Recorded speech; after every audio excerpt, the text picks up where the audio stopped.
जी सुनाते हैं कि कभी कभी नारद जी भी ना ऐसी लीला करते हैं कि उनकी तो होती है हंसी मजाक, या ऐसा समझिए कि लोक कल्याण के लिए वो खुद करते हैं हंसी मजाक। वो सोचते हैं, वो चाहते हैं कि कुछ ऐसा हो, कोई प्रभु की लीला ऐसी हो जिससे लोगों का कल्याण हो। अब जो कथा किसी को नहीं मालूम, जिसके एकमात्र अधिकारी भोलेनाथ शिव शंकर,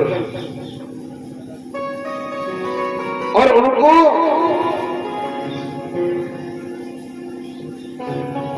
उस अधिकारी को कोई जबरदस्ती तो कह नहीं सकता कि महाराज ये चीज हमें दे दो। श्रद्धा से और सेवा से प्राप्त होती है, और इतनी श्रद्धा और सेवा सबके बस की नहीं है,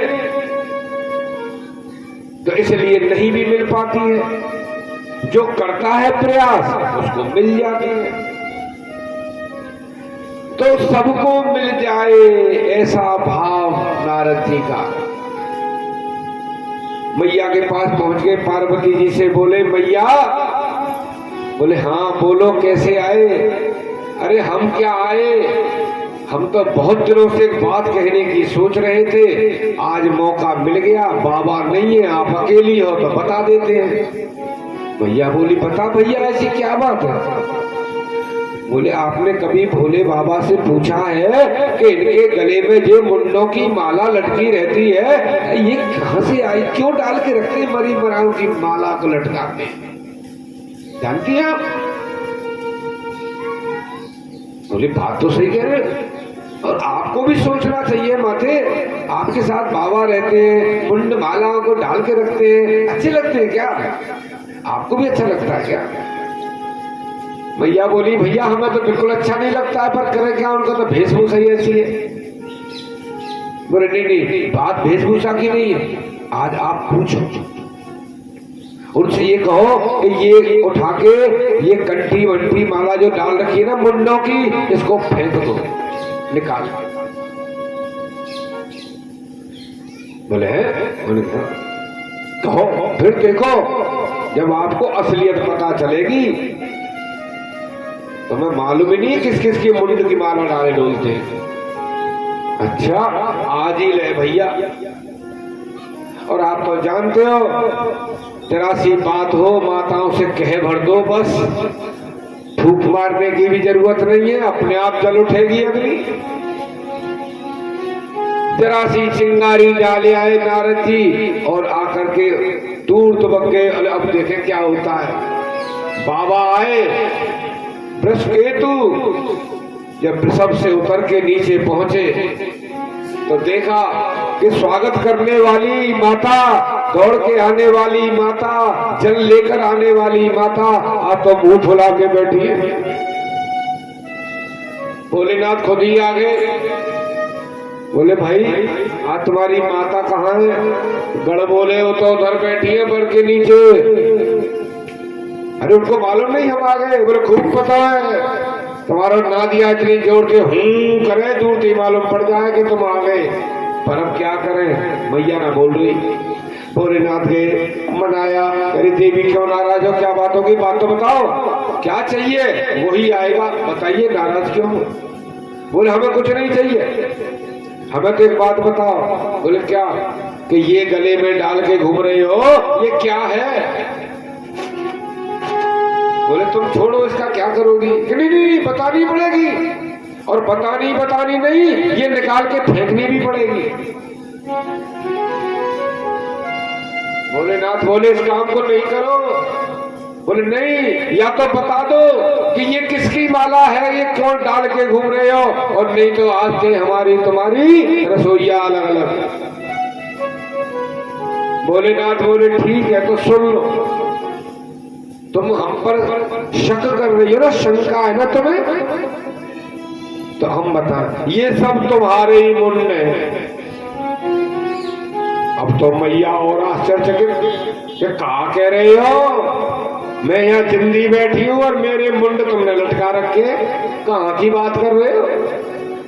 भगवान बोले आप तो आती जाती रहती हो, लेकिन जिस जन्म में भी, जब जिस काल में, जिस कल्प में जब आप आती हो, तो आपके बाद, आपके जाने के बाद, आप जब इस शरीर को छोड़ती हो तो आपके इस मुंड को मैं अपने पास रख लेता हूँ, और ऐसी कल्प बाई कल्प, कल्प दर कल्प, कल्प दर कल्प चलते चलते ये तुम्हारे इतने मुंड इकट्ठे हो गए कि माला बनानी पड़ी। अब तो पार्वती जी और फूल गई, अरे तुम तो बड़े बेईमान हो, हम अब क्या कर दिया? हम तुमसे इतना प्रेम करते हैं कि तुम्हारे मरे के बाद भी तुम्हारी मुंडों को लटकाए डोल रहे हैं, और तुम हमें बेईमान बता रही हो। बोले महाराज बेईमान हो पूरे, दगाबाज पूरे। नहीं क्यों कि यो बताओ, हम तो हर कल्प में लुढ़क जाए, हमारी मुंडी तुम लटका ले, फिर तुम्हारा नंबर क्यों ना हमें लुढ़कने को? बात तो बहुत सही है। आपको क्यों कोई काल नहीं आता? भगवान चुप। बोले भाई इसका भी एक राज है। बोले राज बता दो, क्या राज है? बोले राज ये है कि हमने अमर कथा सुन रखी, और जो अमर कथा सुन लेता है उसको काल नहीं खाता। अब तो और भूल गई माता, ये कहां की बात रही? जब तुम पे दवाई है और तुमने तो खा ली, और हमें नहीं दी आज तक, खाली मुंडन में लटकाए डोल रहे। एक बार अगर वो दवाई हमें दे देते तो ये मुंड लटकाने की जरूरत ही कहां पड़ती भाई? तुम भी हमेशा और हम भी हमेशा। भोलेनाथ बोले देखो वो बहुत ही ना रहस्यमयी चीजें है, ये अमर कथा हर एक किसी को सुनाने के लिए नहीं होती, लेकिन आप कहती हो तो चलो आपको सुनाते। अब कैलाश पर्वत पर गुफा के अंदर भगवान सुना रहे माता को।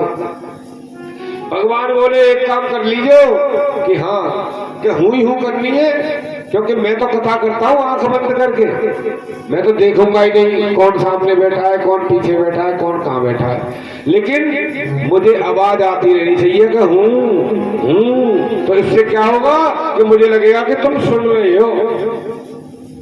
भाई जब तक मुंडी नहीं हिलेगी सामने वाले की, तो सुनाने वाले को ऐसा लगता कि ये सुन ही नहीं रहे हमारी बात, तो किसको सुनाए भाई?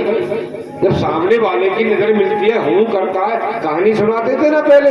बोल क्या एक राजा आओ, बोल कोई ना बोला, बोल मैं ना सुना रहा कहानी। तो बोले नहीं सुना भैया सुन रहे, कैसे ना हूं करो। तो पहले वो ऐसे ही होते थे, जब हम लोगों के पहले लाइट वाइट नहीं होती थी ना, बड़े बूढ़े उस जमाने में ऐसी टाइम पास करते थे। बोले कहानी सुना, तो कहानी सुना। बोले राजा आओ, बोले हूं। एक रानी की हूं, और जहां भाई हूं बंद, वही कहानी वाला कहकर मैं सुना रहा, सो रहे थे। तो ऐसे ही कहा माता से कि हूं करना। बोले ठीक है। अब मैया 3 दिना तो हूं करी, और तीसरे दिना की कथा पे और मैया की तो आंख लग गई। लेकिन इधर प्रताप उस अमर कथा का ये हुआ कि एक पखड़ी और उस पखड़ी का एक अंडा जो फूट चुका था, टूट चुका था, और जिसको छोड़ के पखड़ी उड़ गई थी, उस अमर कथा का ये प्रभाव हुआ कि वो टूटा अंडा जुड़ गया। प्रथम दिवस, द्वितीय दिवस में उसके अंदर भ्रूण पैदा हो गया, जीव तैयार हो गया, और तीसरे दिन तो अंडा फिर से फूट गया और वो जीव बैठ के कथा सुन रहा था। अब तीसरे दिन की कथा होने पर जब मैया सो गई, मैया ने हूं तो की नहीं, उस जीव ने, उस सुख पक्षी के, उस बच्चे ने, उस भ्रूण ने सोचा कि इतनी अच्छी कथा, इसका प्रभाव देख रहा हूं मैं 3 दिन में, क्या से क्या हो गया, और ये कहीं बंद ना हो जाए कथा। मैया तो सो गई, भोलेनाथ कथा सुना रहे। अब तोता जो है वो शुक वही हूँ करने लगा और उसके हूँ करते करते ही 7 दिन निकल गए। अंतिम दिवस पूरा हो गया जब भगवान ने भोलेनाथ ने कहा कि निम्नगानाम यथा गंगा और देवानाम अच्युत यथा वैष्णवानाम यथा शंभो पुराणानाम एवं यथा। भगवान विष्णु भगवान की जयकारा लगाओ। मैया की आंख खुली। बोले महाराज कहा भयो, तुम कह रहे उद्धव बता रहा हो, उद्धव सुना रहा हो। उद्धव अरे तू कहाँ रह गई? बोले मैंने ना सुनी महाराज, मैं तो सोई गई। बोले तो तू अब सोती रह और तू तो हेलियो कल्याण दे रहा हूं, तेरी मुंडी तो फिर जावेगी। लेकिन ये बता फिर ये 4 दिन से हूं कौन कर रहा है? जब देखा तो पीछे कमर के पीछे उस कोटर के अंदर वो बैठा था जीव। उसने कहा प्रभु ये गुस्ताखी मुझसे हुई है, मैं सुन रहा था। और अरे दुष्ट, कथा सुनने की किसी से मना नहीं है, कोई भी सुनो, श्रद्धा भाव की चीज है, इसमें किसी पे पाबंदी थोड़ी ही है। लेकिन चोरी से कथा सुनना, चोरी से शिक्षा प्राप्त करना, झूठ बोलकर कपट करके जब इस प्रकार की क्रियाओं के साथ किसी ज्ञान को प्राप्त किया जाता है तो वो महापाप कहलाता है। और तूने बहुत महापाप किया है। भगवान की हरि कथा की, अमर कथा की तूने चोरी की है। इसलिए हमारे संविधान की धारा 323 के अंतर्गत तुमको या तो विजय पुलिस छोड़ देगी। भोले बाबा ने नहीं छोड़ा, बोले तुझे सजाए मौत दूंगा। अब उस जीव ने देखा कि ये नहीं छोड़ेंगे भोले बाबा, इनकी खोपड़ी जैसी है जाए फिर तो वैसी रहे।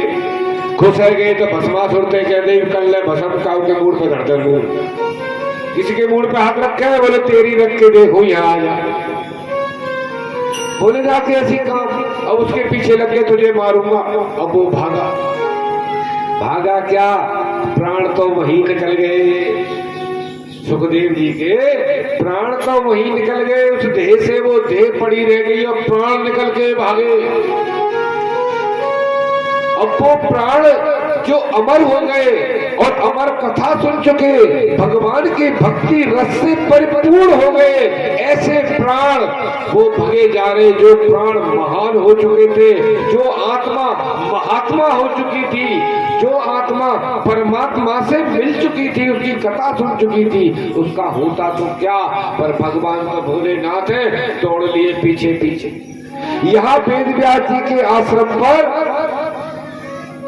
माता बैठी, धर्मपत्नी वेद व्यास जी की। वो अपने पति से कह रहे कि महाराज बुढ़ापा आगो, जीवन ऐसी निकल जाएगा, कोई बाल बच्चा कोई कभी आवेगा हमारे जीवन में, कोई बुढ़ापे को सुख दे। वेद व्यास जी बोले भाई ये तो भगवान की संतान होना ना होना, पुत्र होना ना होना, धन होना ना होना, ये तो सब भगवान के हाथ में। हान लाभ जीवन मरण यश अपयश विधि हाथ, इसमें तो हम कुछ कर ही नहीं सकते। पर तुम उदास मत हो, चिंताग्रस्त मत हो, कुछ ना कुछ भगवान की जो इच्छा होगी वो होगा, खुश रह करो। ऐसे कह के मैया बोली चलो ठीक है तुम्हारी मर्जी। मर्जी कहती मैया को आ गई जमाई। और कैसी आती है, मुंह फाड़ के जमाई। मैया ने आंख तो हैंगी बंद हो गया, खुल जमाई आई जोर से और इतने ही सुख के प्राण भगे चले आ रहे और उनने कहीं जगह नहीं देखी। बोले मैया के चल पास। और माँ के बुखार बिंद से माँ के गर्भ में जाके बैठ गए। मैया को जमाई खत्म गई, मुंह बंद हुआ। अब अंदर गए, उन्हें पता ही नहीं। सूक्ष्म शरीर दिखाई थोड़ी देता है, आत्मा दिखाई थोड़ी देती है भैया। अब भोलेनाथ पीछे पीछे बोले भाई यहाँ एक जीव आया था, मुझे वो देखना, कहा मेरा वो तो कहाँ है। वेद व्यास जी ने ध्यान लगाया, बोले भोलेनाथ आप जिसके चक्कर में आए हो वो तो यहाँ है गर्भ में। तो गर्भ में यहाँ किस चला गया? बोले सब आपकी माया है, आप ही करते हो, लीला है, कुछ कर दी होगी आपने। भोलेनाथ बोले ठीक है भैया, आप तो ये ऐसी जगह पे है मैं कुछ कह ही नहीं सकता, चले गए। गर्भ में स्थापित हो गए मैया के, और 12 बरस हो गए गर्भ में ही पड़े पड़े। 12 बरस गर्भ में रह गए। 10 महीने भारी हो जाते हैं माँ को। जब पेट में होता है ना, जब शिशु होता है गर्भ में, तो 10 महीने मैया को काटना भारी हो जाता है। और यहाँ 12 साल पेट में बैठे। अब निकले बाहर का कोई प्रादुर्भाव ही नहीं हो रहा। एक दिन बोली माता, बोले स्वामी सुनो। बोले हाँ बताओ। कि मेरे पेट में मुझे ऐसा लगता है कि कोई शिशु है, कोई बच्चा तो है गर्भ में, लेकिन 12 साल से लग रहा है मुझे ऐसा, फिर वो आता नहीं है बाहर। और मुझे तो अपने पेट में से आवाज सी और आती है। रात को जब मैं सोती हूँ ना, तो अंदर से आती है मेरे ओम नमो भगवते वासुदेवाय। ये मंत्र कहाँ से निकल रहे हैं मेरे भीतर से? आवाज सी आ गई। बोले ओहो, फिर तो आपके गर्भ में कोई महापुरुष बैठा है। आप कहती थी ना कि हमारे पुत्र होगा नहीं होगा, देख लो अब कितना अच्छा पुत्र होगा, कितना ज्ञानी भक्त। अब तो माता खुश। फिर बोली लेकिन इनको ये तो कहो कि महाराज प्रार्थना करो प्रभु बाहर आ जाओ, ऐसी भक्ति है भीतर ही करते रहोगे, हमें तो दिक्कत होती है, बाहर आओ खूब अपने करो भजन। जब प्रार्थना की, मना कर दिया सुखदेव जी ने, मैं नहीं आऊंगा इस संसार में, अपना मुंह लेके मैं नहीं आऊंगा भैया, मैं कुछ भी देखना नहीं चाहता। वेद व्यास जी बोले ऐसा क्यों? बोले इसलिए कि माया जो है ना, माया वो हर जीव को पकड़ लेती है। जो भी संसार में जन्म लेता है उसे माया पकड़ लेती है और फिर उसे नचवाती है, नाच नचाती है। और मेरे को नाचना नहीं है माया के साथ, इसलिए मुझे तो यही ठीक लगता है। वेद व्यास जी महाराज ने भगवान नारायण को याद किया। बोले प्रभु कहाँ लीला है तुम्हारी? भगवान नारायण प्रकट हुए। माता के गर्भ में स्थित उन सुखदेव जी महाराज को भगवान नारायण ने कहा कि आप आइए प्रभु, अपना प्रादुर्भाव करिए, आप आओ तो बाहर। हम आपसे वचन देते हैं कि हमारी माया आपको नहीं लगेगी। और बता, जब भगवान ने कह दिया तो माया लगने का कोई प्रश्न ही नहीं था। और सुखदेव जी महाराज प्रकट है गए तुरंत एकदम से। बोले सुखदेव भगवान की जय। प्रकट हो गए और 12 बरस का लड़का प्रकट हुआ। जो नार होती है जिसे काट के दबाते हैं, उसे कोई नहीं काटा और उसी नाड़ी को अपना जनेऊ बनाया, यानी कंधे पे डाल लिया और घर से चल दिए सीधे निकल गए। माता तो बेहोश हो गई।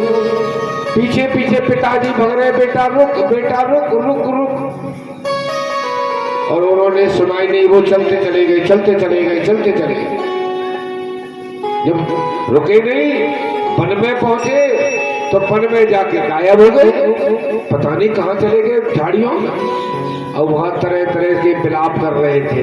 अरे बेटा तेरे जिका करो, जैसे तैसे आयो तो हमें छोड़ के भी चलोगे। तेने ये भी ना सोची तेरी माँ जो 12 बरस से तो पेट में रह डोल रही है, और जब आँख खुलेगी होश आवेगो तो वो कहाँ सोचेगी, कितना रोएगी कि मेरी तो बेटा की शक्ल भी ना देखी। अरे तू एक बार भैया घर चल घर चल। कोई आवाज नहीं आई, लेकिन वृक्षों ने कहा कि महाराज यहाँ पे जाओ। क्यों? क्योंकि संसार में जो दूसरों के काम के लिए आते हैं ना, तो उनकी सामान, उनकी वस्तुएं उनके काम नहीं आती। कि वृक्ष कबहु ना फल बके और नदी न संचय नीर, परमारथ के कारणे ये साधु धरा शरीर। परमारथ के लिए जो जन्म लेता है उसका कोई घर परिवार नहीं होता, माँ बाप नहीं होते, भाई बंधु नहीं होते, उसका तो क्या होता है, पूरा संसार अपना होता है और पूरे संसार के कल्याण के लिए कार्य करते हैं वो लोग। तो महाराज तुम जाओ, हमें देख लो, हम पेड़ हैं, वृक्ष हैं और हमारे भी बच्चे होते हैं, हम भी और पेड़ पैदा करते हैं, लेकिन किस काम आते हैं? हमारे बच्चों को काट काट के ले जाते हैं, हमारे भाई बंधुओं को काट काट के ले जाते हैं, लेकिन हम खुश हैं, हम रोते नहीं हैं, क्योंकि हम काम आते हैं। किसी की रसोईया बना रहे हैं, किसी मृत व्यक्ति की देह को मुक्त कर रहे हैं, किसी का और काम कर रहे हैं। हमारी लकड़ी से जितने भी समाज में काम होते हैं, लोगों के में हमें खुशी होती है। तो आप दुखी मत हो और वापस जाओ। तो सुखदेव जी वहां से वन में भजन ध्यान कर रहे हैं, वेद व्यास जी वापस आ गए। ना हम किसी के न कोई हमारा, ना हम किसी के न कोई हमारा, ना हम किसी के न कोई हमारा, ना हम किसी के न कोई हमारा, हम किसी के न कोई हमारा।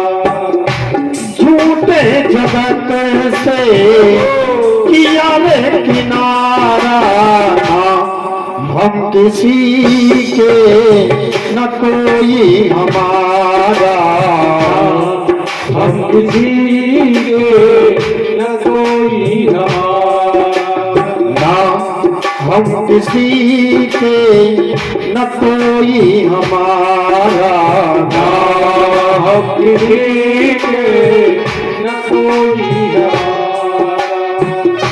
झूठे जगत से किया रे किनारा, ना हम किसी के न कोई हमारा, हम किसी के न कोई हमारा।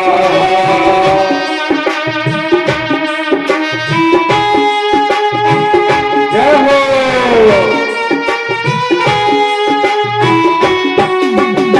हरि बोल।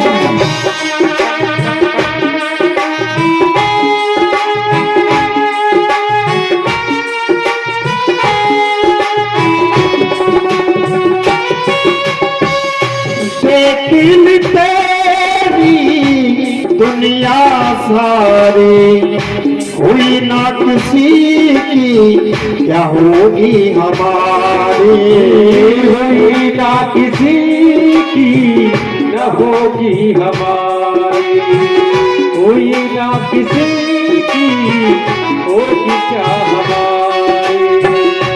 लेकिन तेरी दुनिया सारी हुई ना किसी की, क्या होगी हमारी, हुई ना किसी की क्या होगी हमारी।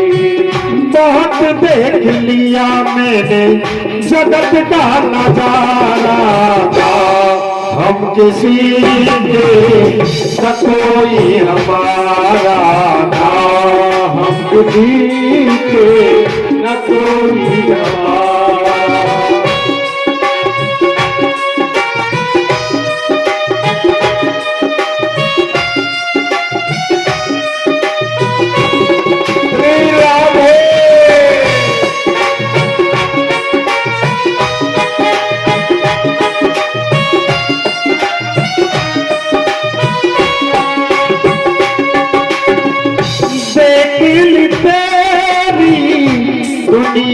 वाले मुख जिनके गोरे और दिल के काले, मुख जिनके गोरे और दिल के काले, मुख जिनके गोरे और दिल के काले। बेदिल तेरी दुनिया वाले मुख जिनके गोरे और दिल के काले, दिल के गोरे और दिल के काले। मुझे इस दुनिया में जो तुम्हारा नाम, हम किसी के न कोई हमारा नाम, हम किसी के न कोई हमारा ना, हम किसी के न कोई हमारा।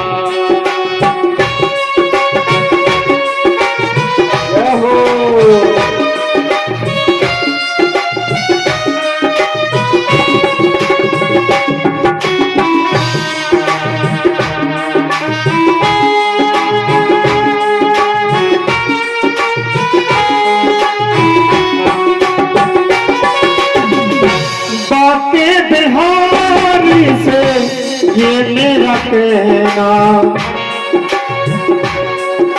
वो पागल को दुनिया में न भेजो दोबारा, पागल को दुनिया में न भेजो दोबारा, पागल को दुनिया में न भेजो दोबारा। मुश्किल हुआ तेरी दुनिया में रहना, बाके बिहार से ये मेरा कहना, बाके बिहारी से ये मेरा कहना, बाके बिहारी से ये मेरा कहना।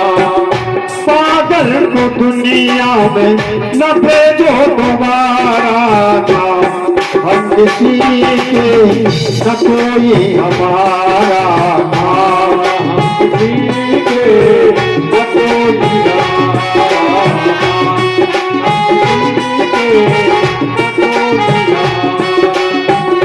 झूठे जगत से किया रे किनारा, झूठे जगत से किया रे किनारा। हम किसी के न कोई हमारा नाम, हम किसी के न कोई हमारा नाम, किसी के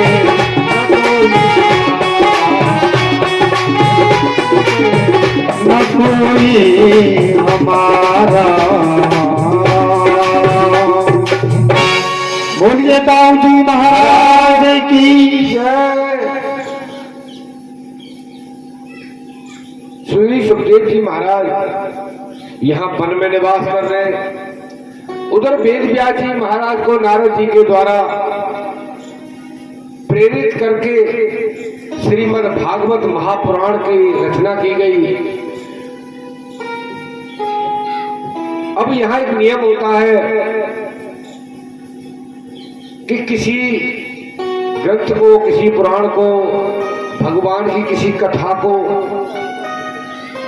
सुनने का अधिकार तो सबका है,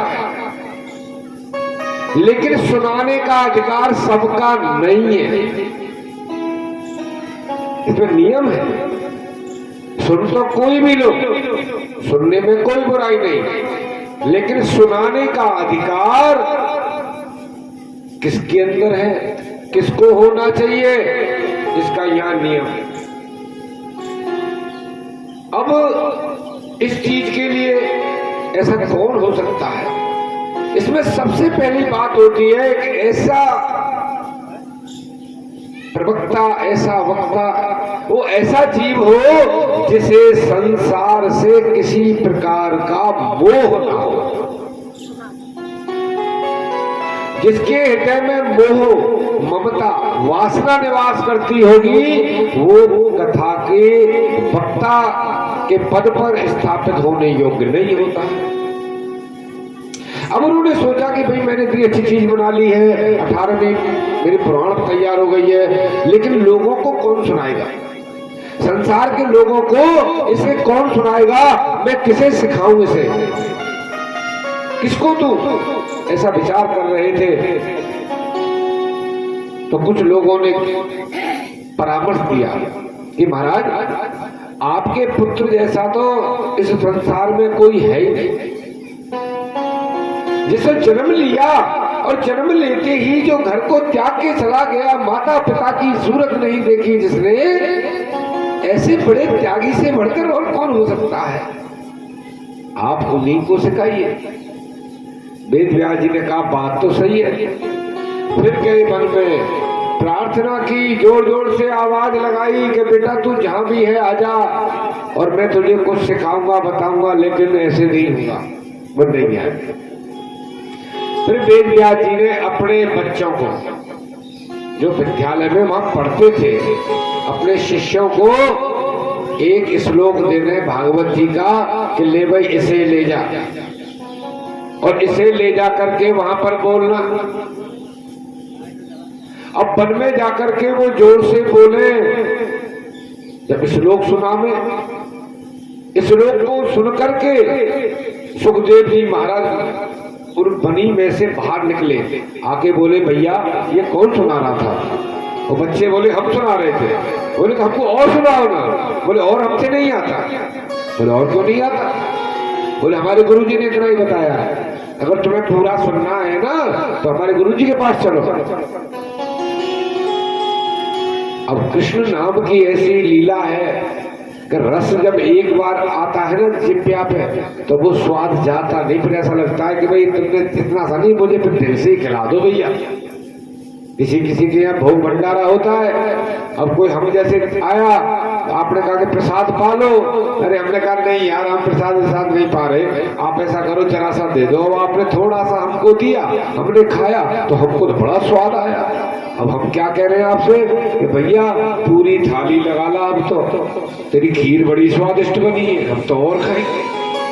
ऐसे ही उस श्लोक को सुनकर के सुखदेव जी ने सोचा आपको पूरा ही आनंद लेना चाहिए और आगे और अपने पिताश्री से बोले कि पिताजी आप अपने शिष्यों को जो पढ़ाते हो कृपा करके मुझे पढ़ा दो। वेद व्यास जी महाराज बोले पढ़ा तो आपको भी देंगे, लेकिन क्या आपके अंदर वो गुण है? बोले कौन से गुण? बोले हम तुम्हारी परीक्षा लेंगे, परीक्षा में अगर पास हो गए तो आपको सिखाएंगे, नहीं तो हम नहीं सिखाएंगे, भगा देंगे। सुखदेव जी बोले ले लो। बोले ठीक है। राजा जनक के पास भेज दिए, बोले जाओ। राजा जनक जो है वो विदेह है, उनको एक पदवी मिली हुई है विदेह की। विदेह माने क्या होता है? विदेह कहते हैं वी माने रहित यानी अलग। वी शब्द जो होता है इस शब्द का अर्थ होता है अलग, और देह कहते हैं शरीर को। जो शरीर में रहकर भी अपने शरीर से दूर है, पृथक है, जिसे शरीर के दुख का और सुख का कोई अनुभव नहीं है, जिसे कभी शरीर के सुख प्राप्त होने पर सुख नहीं होता और शरीर को कष्ट मिलने पर कभी कष्ट नहीं होता, दुखी नहीं होता, वो विदेह होता है। तो उनके पास जाओ और अगर तुम उनको अपना गुरु बना लोगे, अगर उन्होंने तुम्हें अपना चेला बना लिया तो हम आपको भागवत सिखा देंगे।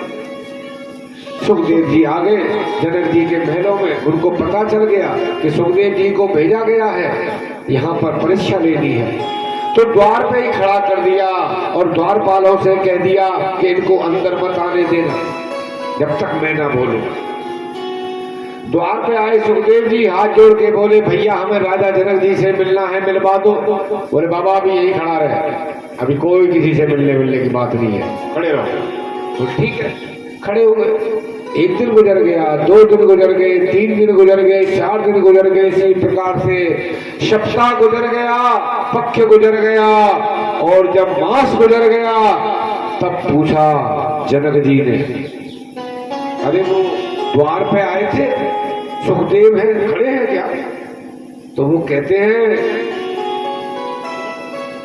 द्वारपाल कहते हैं कि महाराज जिस दिन से आपने बोला है वो उसी दिन से खड़े हैं, बैठे भी नहीं है। बोले अरे फिर तो वो नाराज हो रहे होंगे। बोले बिल्कुल नहीं, उनका चेहरा तो जिस दिन आए थे उस दिन भी ऐसा ही था और आज भी ऐसा ही है, वो बिल्कुल दुखी नहीं है। पर कोई फर्क नहीं, कोई फर्क नहीं। अब उनको अंदर भेज दिया, अंदर भेज दिया। द्वारपाल बोले महाराज जाओ, राजा जी बुला रहे हैं। वो महलों के अंदर घुसे और राजा ने क्या किया कि कुछ सुकुमार कन्याओं को और वहां भेज दिया। बोले ये युवा पुरुष आ रहा है और तुम उस पुरुष की सेवा करो। उस महिला मंडल ने सुखदेव जी महाराज को घेर लिया। कोई उनकी गोदी में बैठ गई, कोई उनके बाल सहलाने लगी, कोई हाथों को सहलाने लगी, कोई कमर को सहलाने लगी और उनके आसपास बैठ गए। कोई इत्र गुलाल डाल रही है, कोई खुशबू लगा रही है, कोई कुछ कर रही है, कोई कुछ कर रही है, लेकिन वो तो विधेय थे। सुखदेव भगवान को कोई फर्क नहीं पड़ता। जब एक हफ्ता हो गया ऐसी सेवा चलते चलते, जब जनक जी ने कहा कि भाई ये देखो कि इसके अंदर कुछ भावनाएं बदली कि नहीं, अरे संत का संत है या नेका थोड़ा बहुत पाप आया इसके अंदर। तो वो कन्याएं आके कहती है कि महाराज इन पे कोई फर्क ना है, जड़ है ये तो। अब तो सुखदेव जी की ये बात सुनी तो हो दौड़ के आए राजा जनक जी और उल्टे पांवों में गिर पड़े सुखदेव जी के। बोले आप मुझे गुरु बनाने आए हो भगवान, आप तो स्वयं ईश्वर हो, ईश्वर स्वरूप हो। आप जैसे जैसे गुण आपके अंदर हैं तो आपका मैं क्या गुरु बनूंगा, बल्कि मुझे तो आप अपना ही शिष्य बना। और वेद व्यास जी के पास खबर भेज गई कि भैया जो आपने भेजा है ना, ये आदमी एकदम सटीक है आपके काम के लिए। तो सुखदेव जी को बुलाया है, उनको भागवत जी का ज्ञान कराया है और वही भागवत जी राजा परीक्षित को सुनाई। सुखदेव जी ने जब श्राप लगा था तो शमीक ऋषि के आश्रम में एक मरा सर्प उनके गले में डाला और उनके पुत्र श्रृंगी ने अपने पिता का अपमान होता देख करके राजा परीक्षित को श्राप दे दिया। तूने जो ये सर्प डाला है, मरा हुआ डाला है मेरे पिता के गले में, मैं श्राप देता हूँ आज से 7 दिन बाद यही सर्प जीवित हो करके और तक्षक नाग बन करके तुझे काटेगा और तेरी मृत्यु हो जाएगी। इस बात को सुना जब राजा परीक्षित को पता चली कि महाराज आपको श्राप दे दिया है, सभी ऋषि ने भेजे कुछ अपने छात्र अपने शिष्य के जाके राजा को बता दो भैया श्रृंगी ने श्राप दे दिया है हमको। राजा को बताया महाराज आपको श्राप दे दिया है। राजा बोलो अच्छी बात है, साधु संत तो जो दे वो ले लेना चाहिए। श्राप दे तो श्राप दे दे, वरदान दे वरदान दे दो, जो दे वो ले लो साधु से, कोई बात नहीं। दे दिया है तो श्राप भी देखेंगे। तो अपनी रानी से जाके राजा कहता है परीक्षित कि सुनो रानी, आज तुम्हें एक बात बताएं। बोले क्या? कि आज एक बात हम गारंटी से कह सकते। बोले कौन सी? कि दुनिया में कोई ऐसा व्यक्ति है जो अपनी मौत की घोषणा कर दे, ये कहे कि मैं उस दिन मरूंगा, या ऐसा कोई है जो ये कह दे कि मैं कल तक जिंदा रहूंगा, गारंटी है किसी की? लेकिन हम कहते हैं हमारी गारंटी है 7 दिन की। 7 दिन तक हमको कोई मृत्यु का भय नहीं है, हमें कोई नहीं मार सकता है, क्योंकि 7वें दिन तो मरना ही है। अब श्राप लगा है और 7वें दिन का लगा है तो भैया 7 दिन तो जिंदा रहना ही पड़ेगा हमको, तो कोई नहीं मार सकता है, श्राप लग गया। लेकिन अब हम अपनी श्राप मुक्ति तो हो नहीं सकती, लेकिन अपनी मुक्ति को तो सोच लें। बुलाया जो अपने दरबार में थे पंडित लोग, ज्ञानी पुरोहित, सबको, महाराज कोई कल्याण का रास्ता? बोले महाराज अब तक कोई रास्ता नहीं है। और कोई नहीं है, फिर क्या होगा? बोले आप जंगल में जाओ, वन में ऋषि मुनियों के पास। वन में चले गए, वहां लाखों संख्या में ऋषि मुनि बैठे हैं, लेकिन कोई के पास ट्रीटमेंट नहीं है, उनका इलाज। कि ले भाई हम आपको 7 दिन में मोक्ष प्राप्त करा देंगे, मुक्ति करा देंगे। और मुक्ति है क्या? मोक्ष और मुक्ति ये है क्या? मुक्ति कहते हैं कि हमारे हृदय के अंदर जो ये वासनाएं हैं, जो ये एक लगाव है, लगाव गृहस्थी से, परिवार से, बस्ती से, अपने मतलब दुनिया में जो हमारे मन में मोह माया का लगाव है, ये है हमारा जो है दुख का कारण। ये हमको मुक्त नहीं होने देता। और मरने के बाद यही लालसाएं, यही लगाव हमें फिर वापस उसी नरक में ढकेलता है कि हमको फिर से जन्म लेना पड़ेगा। पुनरपि जन्मम पुनरपि मरणम और पुनरपि जननी जठरे शयनम। यानी बार बार जन्म लोगे, बार बार मरना, फिर से जन्म लेना, फिर माता के गर्भ में जाना। गर्भ में जाना कोई मजाक नहीं है, गर्भ में रहना कोई हंसी खेल नहीं है। गर्भ में रहने का मतलब है मलमूत्र के पास निवास करना। ऑक्सीजन नहीं है अंदर, माता की ऑक्सीजन लेता है, माता का आहार लेता है, जो कुछ अंदर प्राप्त करता है जीव, और मलमूत्र में पड़ा रहता है, रक्त में पड़ा रहता है, कितने प्रकार के केमिकल शरीर में उन्हें पड़ा रहता है। उस समय भगवान से प्रार्थना करता है, हे प्रभु मुझे निकाल, मुझे निकाल, और बाहर निकलूंगा, सिर्फ तेरा नाम लूंगा, सिर्फ तेरा भजन करूंगा, बस तू ही तू है, मुझे बचा दे, मुझे निकाल दे। भगवान से प्रार्थना वहां करता है। तो क्या अच्छी बात है बार बार वहां जाना? कौन जाएगा? जो मरते वक्त अपने अंदर जिसके लगाव रह जाता है, वही वापस जननी की जठर में जाता है। इसलिए मुक्त हो जाओ, जीते जी मुक्त हो जाओ। ये समझ लो हमारा कुछ नहीं है, कुछ भी हो सकता है अगले पल, उसके लिए तैयार रहो पहले से। हम लोग तैयार नहीं रहते, तब हमें दुख होता है। मृत्यु के लिए तैयार रहो। ये तो भगवान की कृपा है कि हम जिंदा हैं, नहीं तो अपने आप को मृत समझो।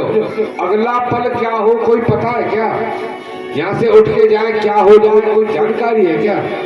इसलिए हर पल को अपना ऐसा समझो कि इसी में हमारा जीवन है और इसी में हमारा मरण है।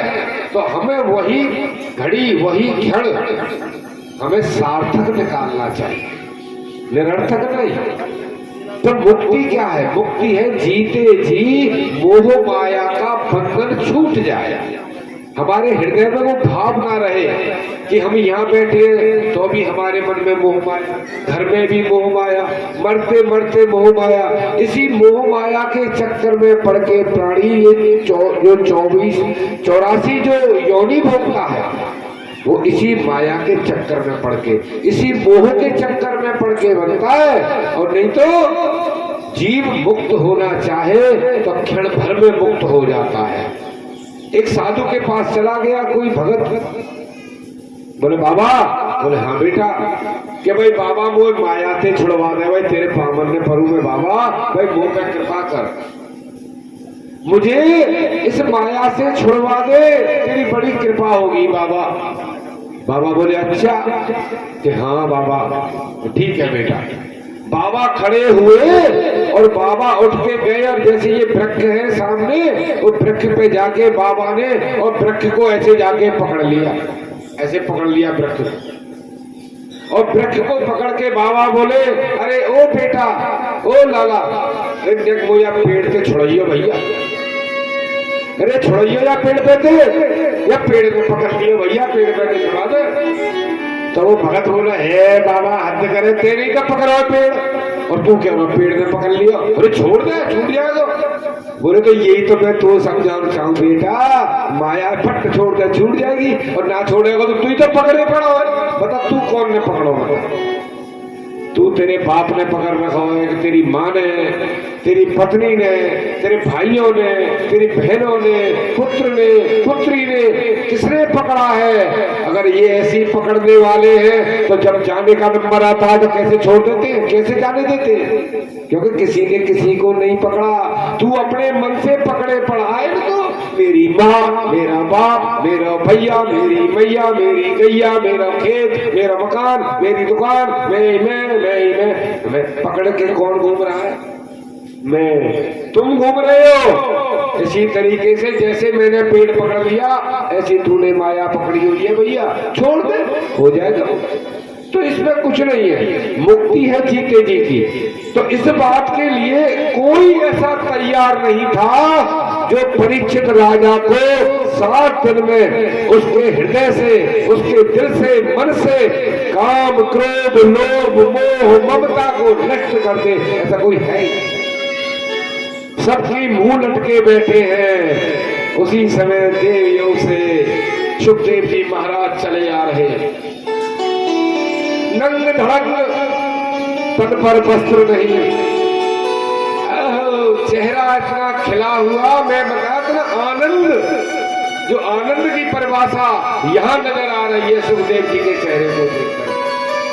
जिसने कभी देसी घी नहीं खाया होगा, लेकिन ऐसा लाल रंग जैसे कोई हजारों सूर्य चमक रहे हो, ऐसा तेज प्रतापी नंग धड़ंग बाबा चला आ रहा है। और गांव के बच्चे पीछे पीछे हल्ला कर रहे, नंगा बाबा आया रे, नंगा बाबा आया रे, नंगा बाबा। बाबा कुछ नहीं पता आगे कौन है पीछे कौन है, चले आ रहे, चले आ रहे, चले आ रहे। वहां वो संगत बैठी, समाज बैठा साधुओं का। जैसी आए दूर से देखा, बोले भाई ये कौन बाबा? आओ आओ। पता चला कि सुखदेव जी, ओ सुखदेव जी आगे पधारो महाराज पधारो। तो आगे खड़े हो गए, परीक्षित राजा खड़ा हो गया, वही खड़े हैं सुखदेव जी, वही सब खड़े हैं ऋषि मुनि। तो सुखदेव जी ने बस एक बात पूछी कि भाई क्या बात है, आप सब लोग ऐसे क्यों बैठे हो, उदास क्यों हो? तो राजा ने एक प्रश्न किया कि महाराज हम एक बात जानना चाहते हैं कि बताओ कि हमें यहाँ कोई नहीं मिल रहा ऐसा ऋषि मुनि संत ज्ञानी जो हमको 1 सप्ताह के अंदर जो मोक्ष प्राप्त करा दे, मुक्ति करा दे हमारी, ऐसा कोई नहीं। क्या आप करा सकते हो? सुखदेव जी बोले 1 हफ्ते में? बोले हाँ महाराज। तू 1 हफ्ते में मुक्त होना चाहता है कि हमारा? बोले हम तो 1 मिनट में कर दें। हफ्ता तो बहुत लंबा बता दिया था, 1 मिनट में। और अभी हमने भी आपको बताया, देखो आपको कहानी सुनाई, साधु की कथा बताई ना, उसने पेड़ को पकड़ लिया। समझो तो 1 मिनट में मुक्त हो गए, और ना समझो तो सारी जिंदगी कथा सुनते रहे हो, सुनते रहे हो, सुनते रहे हो, सुनते रहे हो। कि एक घड़ी आधी घड़ी, आधी में पुनिया, तुलसी संगत साधु की तो हरे कोट अपराध। एक आधी घड़ी, आधी में भी पौने आध, मतलब 1 क्षण मात्र भी अगर संगत मिल जाती है, सत्संग हो जाता है तो कल्याण होने का चांस रहता है। सुखदेव जी ने कहा बेटा मैं कर दूंगा। वास्तव गुरु जी बन गए आप हमारे, और बैठो आसन पे और सुनाओ कथा। तब सुखदेव जी ने परीक्षित राजा को कथा सुनाई है भागवत जी की, और राजा को मुक्त किया है। यही कथा आती है, नारद जी भी बेचारे लोक कल्याण को रहते हैं। भक्ति की हालत देखी, भक्ति के 2 पुत्र, एक ज्ञान एक वैराग्य। जन्मी थी द्रविड़ देश में, बड़ी गुजरात प्रांत में, फिर आ गई वृंदावन। अब वृंदावन में आके जो वहां पैदा हुआ, जन्म लिया है दक्षिण में, फिर गुजरात में वो बड़ी हुई है, तो उसके बाद तो बूढ़ा होना चाहिए ना उम्र के हिसाब से। वहां जन्म लिया, वहां बड़ी हुई, तो फिर बूढ़ी हुई। लेकिन यहाँ तो उल्टा हो गया, जैसी वृंदावन आई वो तो जवान है गई, और उसके दोनों जवान बेटे जो वहां से संग चल रहे थे गुजरात से, ज्ञान और वैराग्य, ये दो चीज है। अब ये दोनों हो गए बूढ़े और भक्ति हो गई जवान। उनके अब ये समस्या, कोई भी माँ इस बात को चाहेगी कि वो तो रहे जवान और बेटा है जहाँ बूढ़े, कोई नहीं चाहेगी। अब वो एक संकट पड़ गया, भक्ति माता रो रही है, नारद जी ने कहा क्या है कि ऐसे ऐसे ये बात है हमारे संग हुआ। बोले ठीक। तब उन्होंने भक्ति ज्ञान और वैराग्य के सुख के लिए सनत कुमार आदि से कथा का आयोजन कराया और आनंद घाट में उनकी जो है हरिद्वार माँ गंगा जी किनारे कथा जो भागवत जी कराई गई उन्हीं के लिए। और उसमें जहाँ ऐसा होता है कि जब भक्ति भाव प्रकट होता है ना, तो भक्ति ब्रज में ही हमारे में जवान है, या कभी बूढ़ी नहीं होगी, क्योंकि ब्रज में भक्ति का ऐसा पास है कि यहाँ भक्ति कभी बूढ़ी हो नहीं सकती। और उसका नमूना देख लो आप, ऐसा कौन सा गांव है जिसमें मंदिर नहीं है बताओ? और एक नहीं कई मंदिर, गांव के लोग चला रहे हैं मंदिरों को। हमारे ब्रज में देखो कितने साधु संत कहाँ के आकर रह रहे हैं, उनकी पूर्ति यही तो हो रही है ब्रजवासियों के द्वारा, क्योंकि यह भाव है, यहाँ ऐसा भाव है कि अभी एक बाबा जी आपके द्वार पे आएगा, ले गया, आपने दे दिया, ले जा बाबा, और तुरंत दूसरा आ गया और घर में एक आदमी कहेगा ना, अरे जेका मम्मी सुबह से शाम तक ऐसे ही आते रहे, तो माँ की आवाज भीतर तक आ रही है, अरे कोई बात ना बेटी और दे दे, हुए दे। ये भाव यहाँ है ब्रज में, इसलिए यहाँ भक्ति जवान है और ज्ञान वैराग्य बूढ़े हो गए। लेकिन ज्ञान वैराग्य भी ठीक हो गए। वो कब हुए? भागवत जी के श्रवण करने से। लेकिन ज्ञान वैराग्य है कौन, ये भी समझने की बात है। भक्ति कौन है और ज्ञान वैराग्य कौन है? भक्ति भगवान का नाम लेने का एक साधन, और उस साधन को परिपक्व करने का। जैसे कि हमको जाना है शेरगढ़, तो हमको चाहिए वाहन में बैठ के जाएंगे ना शेरगढ़। लेकिन वाहन भी जब चलेगा जब सड़क होगी। जमुना जी में से कार चला के नहीं ले जा सकते हो। तो वाहन और साधन, ऐसे ही हमारी भक्ति भाव और भक्ति के ज्ञान वैराग्य दो कौन है? साधन। ये तीन चीजें संसार में, जिसके पास भक्ति है तो वो ज्ञान और वैराग्य के बिना बेकार है, जिसके पास ज्ञान है तो वो भक्ति और वैराग्य के बिना बेकार है, और जिसके पास वैराग्य है वो ज्ञान और भक्ति के बिना बेकार है। तीनों चीज होनी चाहिए। ज्ञान, भक्ति भी जब ही होती है, पता ही नहीं हमें करना क्या है तो कहां से कर लेंगे भक्ति भैया।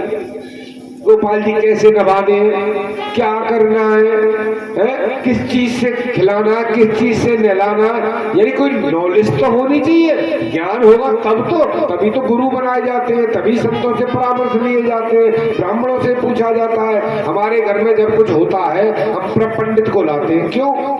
कि महाराज पूजा करवा, पाठ करवा, फलाना करा, पंडित कराएगा, उसे पता है विधि विधान। तो विधि विधान जानने के लिए किस चीज की जरूरत है? ज्ञान की। तो भक्ति को ज्ञान की जरूरत है। लेकिन ज्ञान भी ऐसा ना कि ज्ञान ही ज्ञान बोले, इतने ज्ञानी है साहब, हम तो जब कोई सीमा ही नहीं, ऐसी भी ज्ञान नहीं। ज्ञान के संग संग वैराग्य। अब वैराग्य क्या है? वैराग्य है कि एक ऐसी भावना हृदय में हर समय रहनी चाहिए, तैयार रहना चाहिए कि अगली पल हो सकता है हमारी मृत्यु का हो, या जिसे हम बहुत चाहते हैं उसकी मृत्यु का हो। तो भैया उस समय क्या गुजरेगी, पहले से तैयार हो। इसको वैराग्य कहते हैं। किसी भी चीज के मोह में ना पड़ना, ये वैराग्य है। अब वैराग्य कई तरह का होता है। कुछ तो ऐसे वैरागी है, कोई आदमी चला गया दुनिया से, शमशान भूमि में गए, क्रिया कर रहे, जला रहे उसको, तो क्या करें, बैठे बैठे कुछ लोग दूर हमारी तरह के बैठे रहते हैं, वो कह यार कुछ नहीं दुनिया में यार, देख कभी ठीक था चला गया, वो भी मर गया, वो भी मर गया, ऐसे ही मर जाएंगे हम भी। कितनी जोर से भाव आया कि हम खाम का पाप कर रहे हैं, मतलब मरने में एक मिनट न लगे। अभी थोड़ी देर पहले इसी से बात कर रहे थे, अब देखो इसकी क्रिया कर रहे हैं बैठ। तो ऐसा भाव उस समय जिसको कहते हैं शमशान बैराग। शमशान में बैराग जाग जाता है, कह रहे दुनिया में कोई अपना नहीं भैया, कब मर जाए कोई पता नहीं भैया। लेकिन जब शमशान से घर आते हैं या बगीचे पे चले जाते हैं, 2 बाल्टी पानी ऊपर से डालते हैं, पूरा बैराग बह के नाली में चला जाता है, और घर में जाके, दुकान पे जाके, कहीं भी जाके वही कुकर्म करते जो कर दे। गया बैराग। एक बैराग है बंदर बैराग। बंदर को देखा है आपने, जरा सी देर में रूठ जाता है बंदर। बंदर का स्वभाव होता है रूठने का। ऐसे ही अब घर का बड़ा बूढ़ा है, किसी ने उसकी बात नहीं मानी, डांट दिया उसको, या कोई बात, बाबा तू रहते दिमाग मत खराब कर, तू मत बोला कर, बाबा बोलो धर ले अपनी धर्मशाला, मैं तो जा रहा हूँ सारे वृंदावन, और झोला लियो, थैला लियो और चल लियो। और नहीं, जब देखिए वो रोक ही ना रहो तो बाहर तरफ क्या बैठो, न वृंदावन जाए न भीतर आवे, कोई तो केवो कहा जा बाबा कहाँ मरे जाए क्या जाए, यानी वृंदावन नहीं पहुंचो, और पहुंच भी गयो, बहुत जोर से जोश आ गो, अब ना बोल रुकनो ही ना, मेरी बहू मेरी बेइज्जती करे, मेरे बालक बेइज्जती करे, भैया मोह आ गया, अब वो बाहर में जाए सी औलाद, बाहर में गो सब घर, और वृंदावन पहुंच गो, या यहाँ आ गो ओबा गांव में बाबा के पास, बोले दाऊ जी मंदिर पे रहो, मैं तो बाबा के पास, बाहर में जाओ तुम। अब मंदिर पे आ गो, 2 दिन 4 दिन रहे हो, अब गुलगुली मच रही है हमारी, घर के सबरे कोई आ गई ना पूछ के, बड्डो कहाँ पर हो, फिर कोई आ गो, इंतजार में बच्चों देखे, अरे गम अरे आ ना, अरे आ जाओ ना, अब बाबा के कहो घर जाओगे, बाबा घर ना, ऐसी कह रहा हूँ, मैंने ऐसी ना मन में लग रही है, इतनी पतो परी मोटरसाइकिल पे छोरा आगो और बहन लायो, मैं बुआ देख ले बाप यहाँ रहे, घर ना आवे, लड़की भैया तो बाल को लड़के चलो आवे, यही परेशान कर रहे मुझे, तो चलो पेट मोटरसाइकिल पे घर चल, मैं छोरा मेरे झोला धरो वाले लीजो, फिर बाबा जी ने प्रसाद धरो वहां धर लीजो, और देखो ड्रामा ने वहां धर लीजो, अब समय भल्ले झोला और चल घर चल दिए।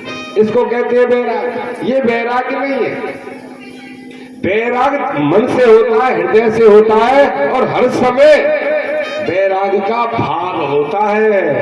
बैराग कभी बनाया नहीं जाता, बैराग कहीं से लाया नहीं जाता, ये तो अंदर हृदय में भावना होती है बैराग की। तो जिसके पास ये तीनों चीजें, भक्ति, ज्ञान और बैराग, यह रूप दे दिया, क्योंकि भक्ति के बेटे बताए, ये बेटे, बैराग और ज्ञान भक्ति के बेटे। बेटे क्या है? बेटे वो होते हैं जो जन्म लेते हैं माँ के द्वारा, माँ से जन्म लेते हैं, बेटे होते हैं। तो ज्ञान और बैराग भी उसी के अंदर प्रकट हो सकता है, वही जन्म ले सकता है जहां पर भक्ति माता हो। जब भक्ति ना तो जन्म कौन लेगा? पहले भक्ति भाव अंदर आना चाहिए। जहां भक्ति है ज्ञान भी आने लगे। अब जैसे मान लीजिए आपके अंदर भक्ति भाव है, अब आपको पता चला कि भागवत हो रही है, चलो भैया सुनने चल रहे। ज्ञान नहीं है, बिल्कुल गंवा रहे 100%, एक अक्षर पढ़े लिखे नहीं है, लेकिन भाव है भक्ति का। तो भक्ति है तो यहाँ आगे तो कथा सुनने तो यहाँ का है रो भैया, मठरी थोड़ी बनाई जा रही है, खबा में का ज्ञान ही बांटा जा रहा है, ज्ञान ही दिया जा रहा है। पूजा ऐसे करना, फलाना काम ऐसे करना, ये वैसे करना, वो करना, ये करना, वो करना। संत साधु महात्मा ब्राह्मणों के पास ज्ञान मिलेगा। अगर भक्ति भाव है तभी तो जाओगे लेने, वहां से ज्ञान मिल जाएगा। भक्ति है तो एक बेटा पैदा हो ही जाएगा, ज्ञान हो जाएगा। और बैराग क्या है? वही मैंने आपको बताया, त्याग की भावना। जिसके अंदर भक्ति है, सच्ची भक्ति, और ज्ञान है, जिसके पास दिमाग है, सोच है, समझ है, तो वो व्यक्ति बैरागी भी हो सकता है।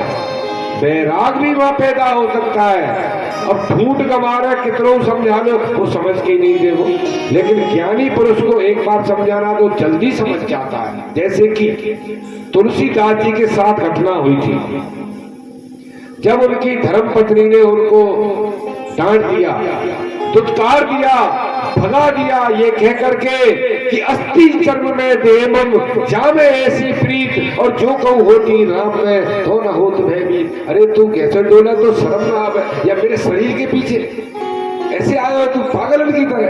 अरे तेरा नाश जाए, तुम बुद्धि ना, भगवान को भजन कर कर कल्याण है जाए।